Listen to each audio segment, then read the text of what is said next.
Welcome to the Tech Egg. Don't get scrambled. Enjoy the video. In this video, I will explain how to put Freon in a Volkswagen Passat. Before we begin, safety is paramount. Always wear appropriate personal protective equipment, such as safety glasses and gloves, to prevent injury. Make sure your vehicle's engine is completely off and cool to the touch.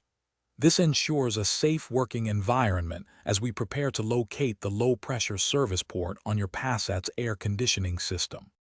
Now, let's connect the AC recharge kit. Take the Quick Connect fitting on the end of your refrigerant hose and firmly attach it to the low-pressure service port you just located. Listen for a click to confirm it's securely in place, preventing any refrigerant from escaping. The gauge on your kit will immediately display the current pressure within your Passat's air conditioning system, giving us a baseline reading. With the kit connected, it's time to add the refrigerant.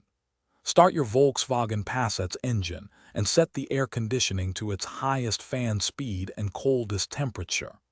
Begin adding the refrigerant by pressing the trigger on the can in short bursts, shaking the can gently as you do so.